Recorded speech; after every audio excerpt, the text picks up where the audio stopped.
Hola, hola, bienvenidos, bienvenidas y bienvenides a este segundo capítulo de Mentes Inquietas, donde te darás cuenta que cualquier mente Es es una una mente mente inquieta. inquieta. Es una mente inquieta, ya.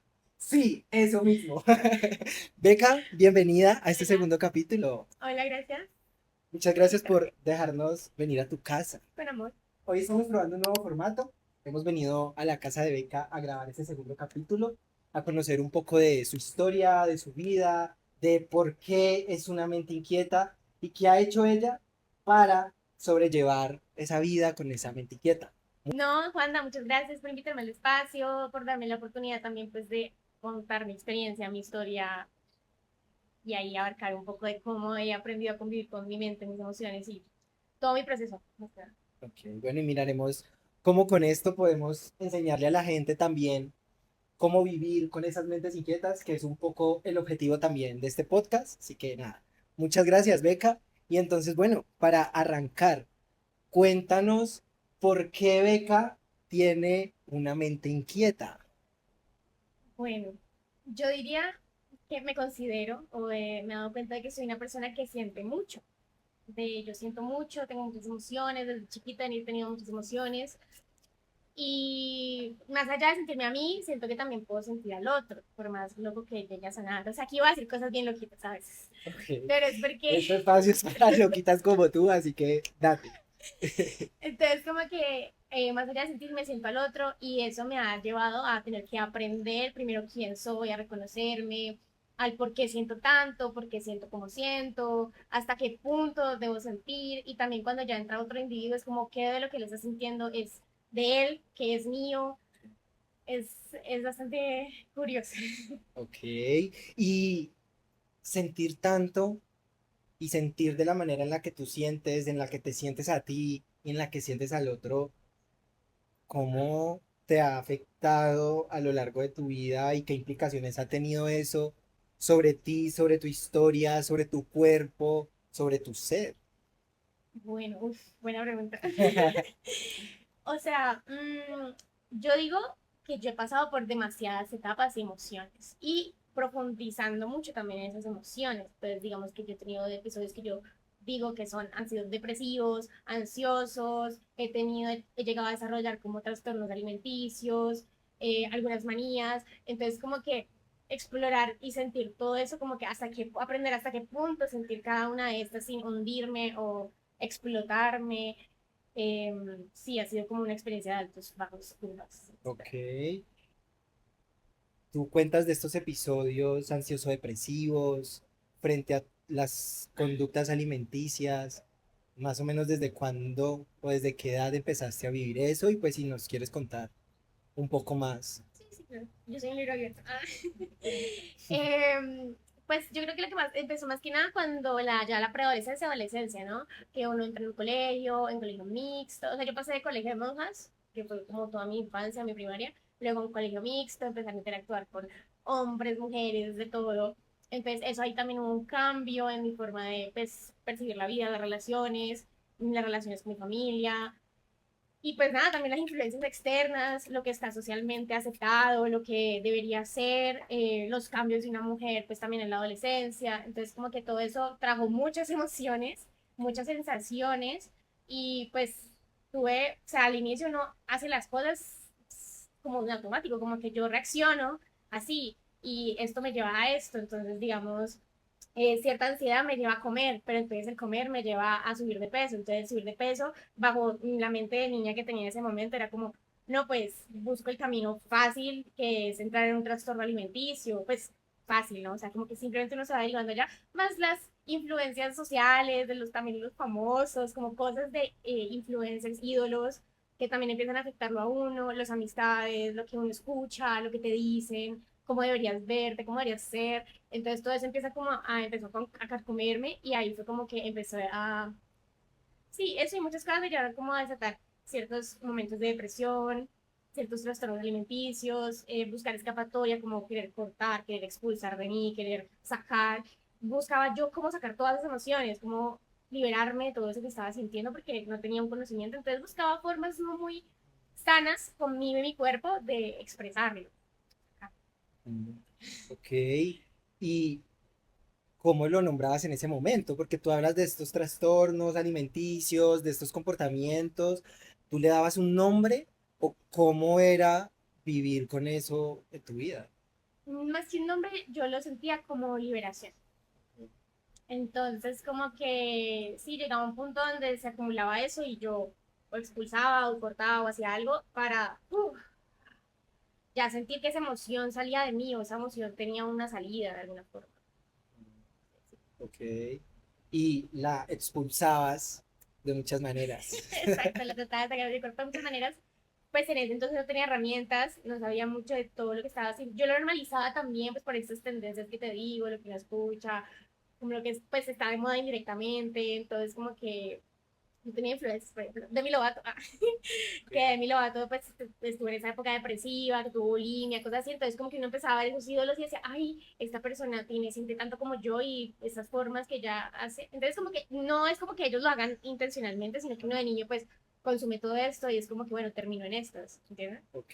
O sea, que esto un poco lo que dices lo asocio mucho como con todo el impacto y la influencia que tienen las redes sociales y Actualización. y estos modelos de imagen corporal que se supone son los que deberían ser y deberían seguirse y de cómo eso impacta tanto a nivel psicológico a la gente, a los adolescentes que todavía no tienen una identidad muy fortalecida, muy estructurada, cómo eso llega a impactar y a generar un rechazo incluso hacia el mismo cuerpo, Ujú. ¿no? Entonces, pues es muy interesante esto que nos cuenta y te agradezco como por abrirte hacia compartirnos esto, porque sí es muy importante hablar de esto, porque esto existe.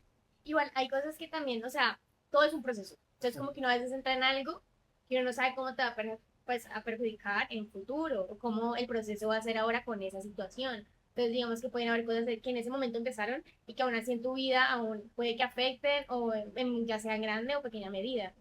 ¿No me entender? Hay Ok, cosas que uno aprende a llevar y a convivir. ok, entonces, por ejemplo, con esto del trastorno alimenticio que nos cuentas, ¿qué consecuencias o qué efectos empezaste a ver sobre ti que te hicieron ver como, pues madre, algo no está como que muy bien aquí?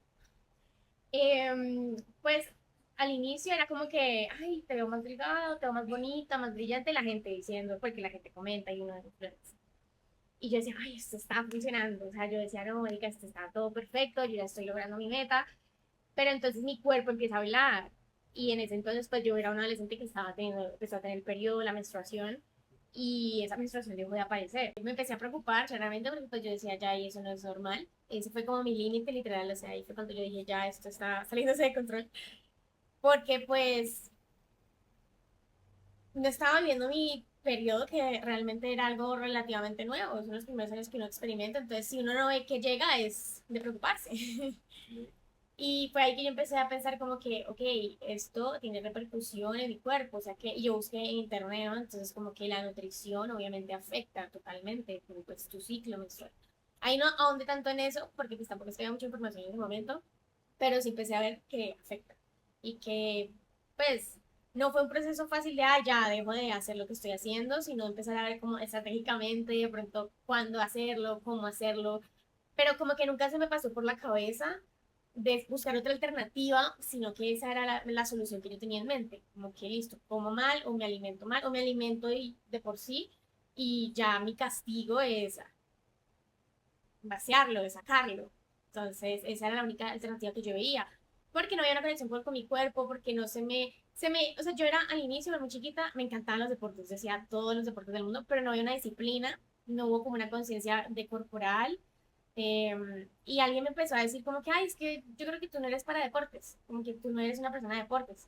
Entonces esa idea empezó a caerse en mi cabeza y yo decía, no, pues no duro nada en un deporte, no, esto no es lo mío. Y ahí empezó como también esa desconexión con el cuerpo. Sí, sí. Ok, bueno, mira, esto que nos cuentas me hace pensar en la relación que construimos las personas con la comida, ¿no? Y esto que tú decías de, bueno, en un momento era expulsar, luego era un castigo, ¿sí? Y esa relación con la comida, entonces ahí para ti, pues es importante y algo como que no se suele hablar mucho es cómo nosotros y nosotras y nosotros construimos una relación con la comida que está marcada por nuestra historia de vida, por cómo nos relacionamos con nuestra mamá, con nuestro papá, con la abuela, cómo era ese momento de comer, si se cocinaban, si no le cocinaban, y todo eso que se construía alrededor de ese momento de comer, ¿no? Entonces, en tu caso, ¿cómo empezó a ser entonces ese cambio o ese proceso de transformar un poco tu relación con la comida? ¿Vamos yendo? Nos vamos a mover. Pues yo diría que, espérate, cómo empezó a cambiar. Yo creo que empezó cuando me fui a vivir sola. Ya, o sea, fue más, o sea, en ese tiempo como que no te voy a mentir, no hubo como, ay, sí, un cambio inmediato. La verdad fue bastante difícil. Y ya en la universidad, espérate, ya en la universidad como que empezó bueno, me voy a vivir sola, cómo me relaciono yo ahora con este cocinar, con esta rutina, cómo hago que esto no sea tan fuerte, porque yo igual en la universidad a los inicios era como que, marica, yo tenía una lata de atún con un tomate y agua y yo decía, ese es mi almuerzo porque me engordo. Y iba al gimnasio por castigo y yo decía, marica, esto en un punto ya no lo soportaba más, me fui a vivir sola y dije, esto no puede seguir así. Empecé a relacionarme con personas y veía como ellos cómo se relacionaban con las cosas y yo veía como cosas que no me gustaban o que me gustaban y trataba de empezar a pensar, listo, ¿cómo cambio todo esto? ¿Cómo no vuelvo la relación con el alimento algo tóxico? Fue ya cuando me empecé cuando me fui a vivir como a otra ciudad, que ahí ya empecé con otra rutina, con un cambio un poco más madura, un poco más diferente todo, y empecé ya a cocinarme, a hacerme como comidita más saludable, a aprender de nutrición. O sea, yo aquí lo que sé es de nutrición un resto, pero porque estuve instruyéndome, informándome y llenándome como de conocimiento. Y sí, pues eso. Ok, Beca, y tú hablabas de esto del relacionamiento, ¿sí? Y que empezaste a relacionarte con la gente, empezaste a cambiar de lugar, de vivienda, entraste a la universidad. La relación que construimos con la comida, pues impacta nuestra vida social, cómo nos relacionamos, cómo nos enamoramos de quién, cómo fue eso para ti, cómo fue ese momento, cómo fue empezar a vincularte sexoafectivamente, por ejemplo. Uf, pues mira que yo creo que muchas veces yo no me sentí suficiente para las personas, porque mi físico no era suficiente para mí, porque tenía pues estos hábitos y muchas veces también pues digo que caí en relaciones en las cuales yo buscaba la validación, más que cualquier cosa, como que relaciones que de pronto no eran muy sanas, pero había alguien validándome que me deseaba, que para esa persona yo era linda, era atractiva y pues uno termina queriendo en dinámicas no muy agradables, no muy sanas. Pero a la final todo eso uno le enseña algo, ¿no? A la final uno aprende de todas las relaciones y todas las relaciones son como un espejo. Me gusta verlo como un espejo y como un aprendizaje. Mm. También esas relaciones yo creo que me mostraban mucho como cómo cuida al otro y cómo me cuida a mí en el proceso de cuidar al otro, de sentir al otro, de sentirme a mí. Hubo relaciones que me apoyaron mucho en eso, también en esas, que pues obviamente uno entra en momentos de vulnerabilidad donde la gente te conoce y tú conoces a la gente. Y es como que no, pues mira, yo tengo esto. Y entonces mi pareja era como, no, pero como así? Yo la verdad vi con un chico muy lindo, pero era como, no, pero eso lo podemos trabajar. Y como que dinámicas empezaban a suceder. Ok, o sea que ahí la red de apoyo tuya entró a tomar un rol relevante como en todo esto que estabas viviendo a nivel de tu cuerpo, a nivel de tu mente. ¿Cómo fue para ti buscar ese apoyo en medio de lo que estabas viviendo y sintiendo?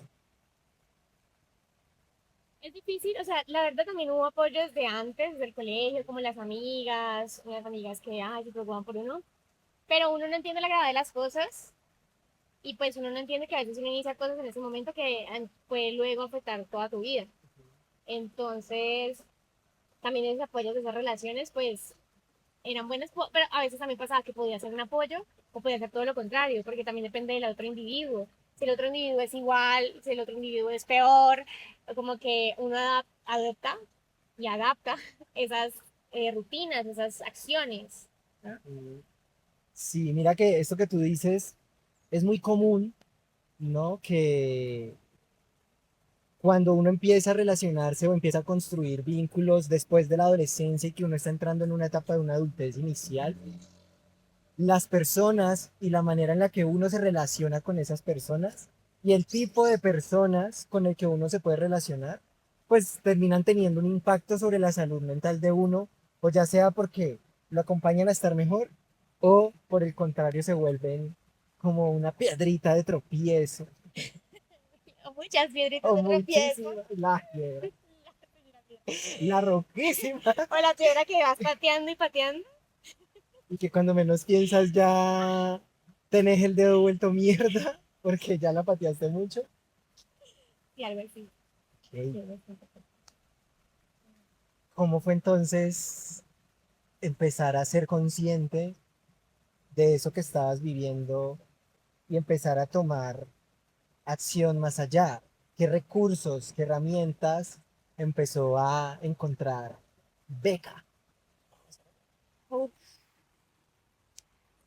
Pues mira, la verdad, yo creo que yo empecé, esto va a ser un poco polémico, porque yo empecé no con un proceso terapéutico ni nada, sino que yo probé los enteógenos. O sea, como que empecé a tener experiencia con enteógenos psicodélicos. Y pues cabe aclarar que esto no es una invitación a que nadie consuma nada, porque no, esto no es porque sí, esto no se debe tomar como un juego, pero para mí el consumir hongos y otras sustancias naturales en general, diría medicina ancestral, como que me ayudó bastante en este proceso de aprender a reconocerme, de aprender a ir a mi interior sin tener que estar como sufriendo todo el tiempo. Fue como un despertar espiritual, diría yo. Tuve como mi primer despertar espiritual y fue increíble. Fue increíble. Ok, ok. Esto del despertar espiritual a mí me resuena mucho porque hay muchas personas que hablan de este despertar espiritual, pero yo soy de los psicólogos que cree que el despertar espiritual implica un nivel de conciencia. No es solo yo consumir esto y me desperté y ya vi la luz y todo fue claro para mí.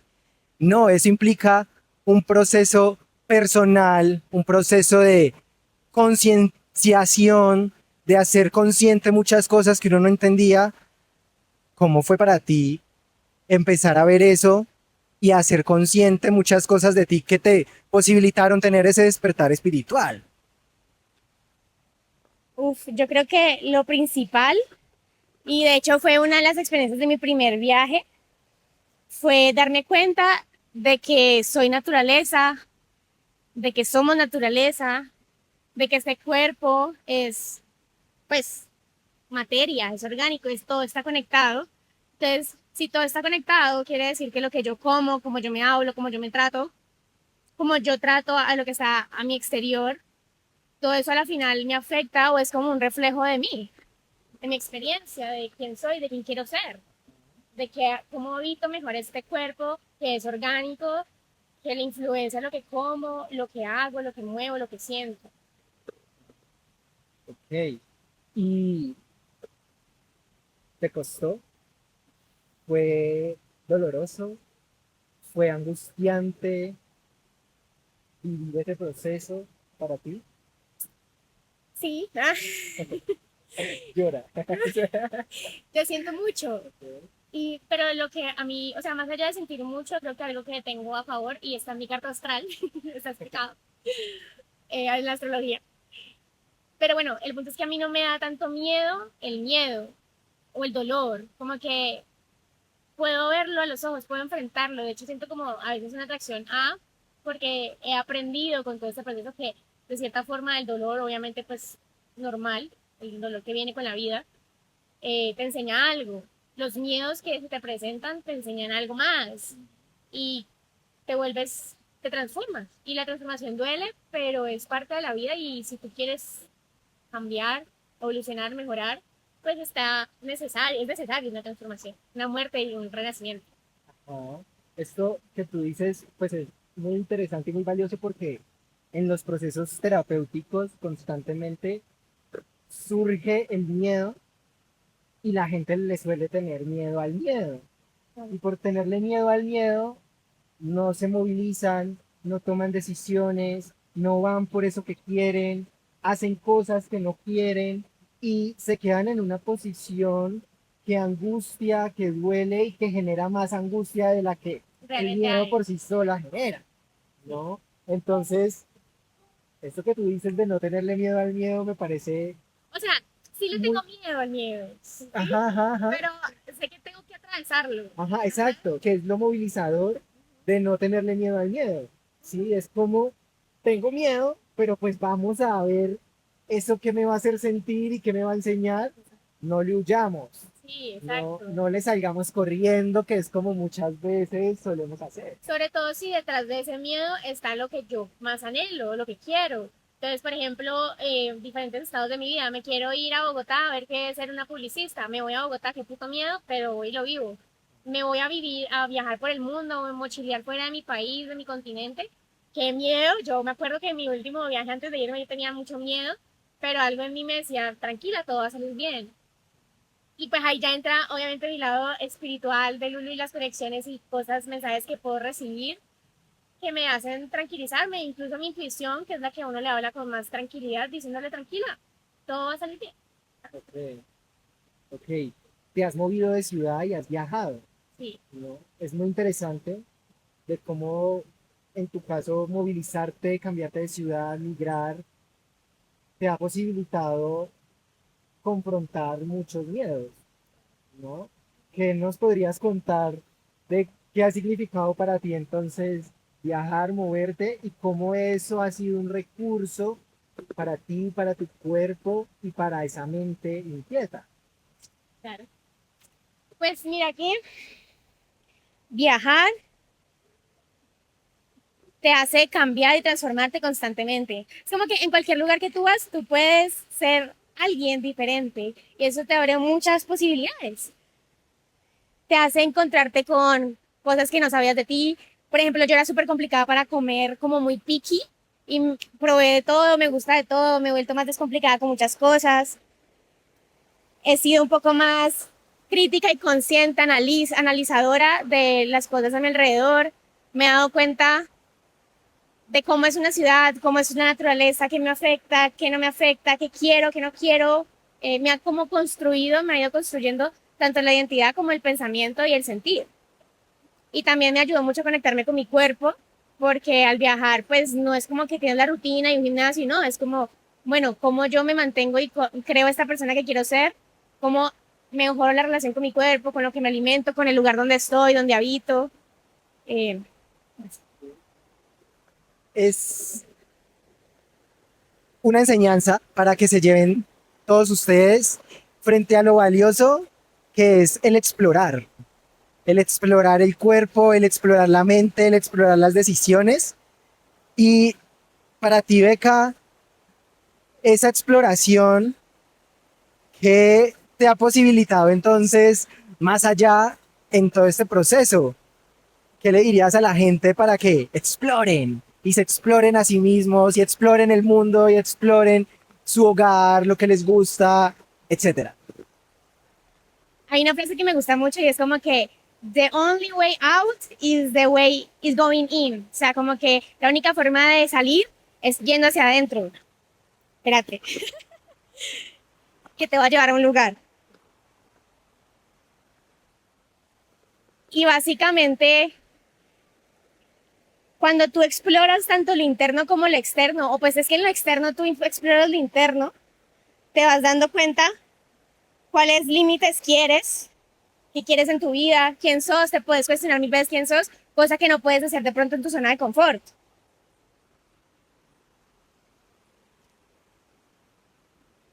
En tu zona de confort muy probablemente vas a seguir siendo la misma persona que eras antes, que eras todo el tiempo.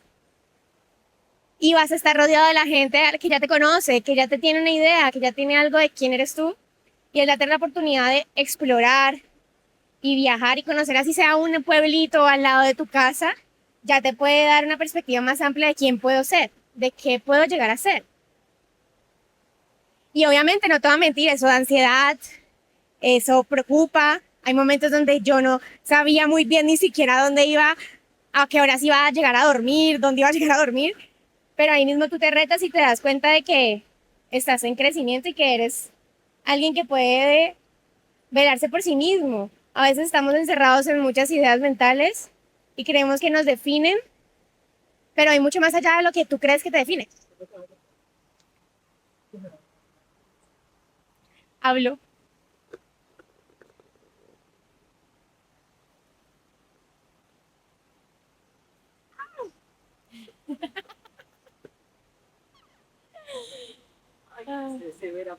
Ay, pobrecito.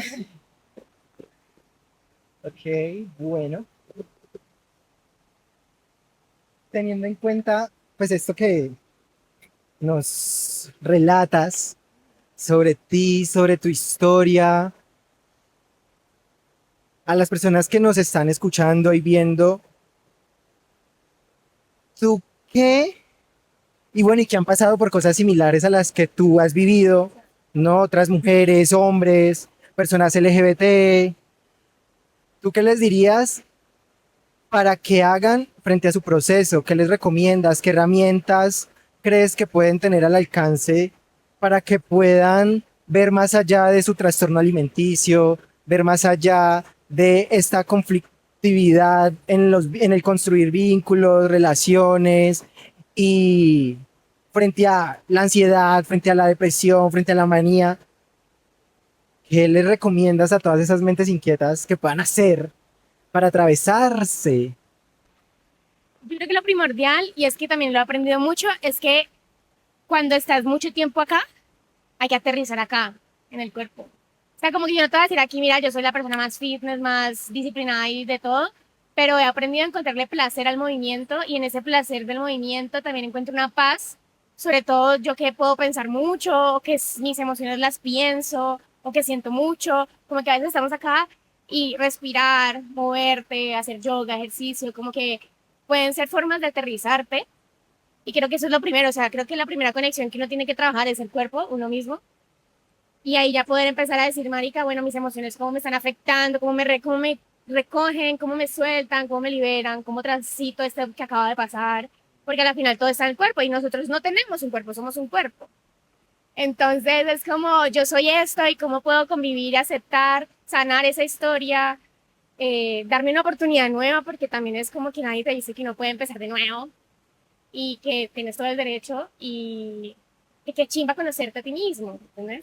Como que primero es conocerse, conocer su cuerpo, moverse y ya ir a otros estados de conciencia.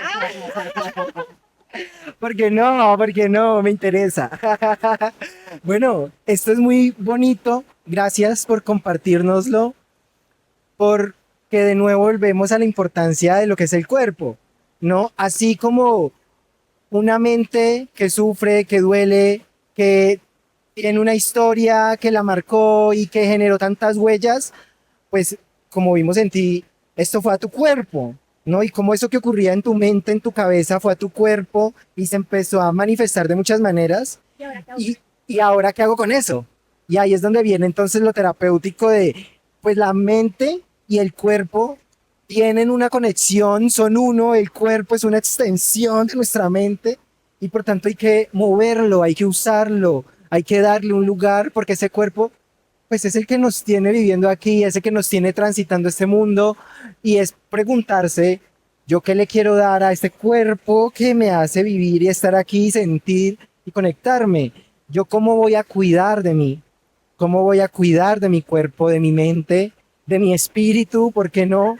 Y de todo eso que me integra, ¿no? Sí, como que uno cuando es más joven no tiene a nadie que le explique realmente, a veces, ¿no? La mayoría, muchas personas sí, pero otras no, como que la importancia de conectar con su cuerpo. y buscamos otras formas que pueden ser no muy sanas. Perjudiciales para la Perjudicial. salud. Entonces es aprender, entender que todo empieza por uno y pues tú eres carne, eres materia, eres esto. Y todo está conectado. Todo está conectado. Todo está conectado, estamos conectados aquí con nuestro río, con las montañas, con nuestro cuerpo. Y tú y yo y tú. Y yo estoy de acuerdo, al final somos uno que tiene muchos micro unos.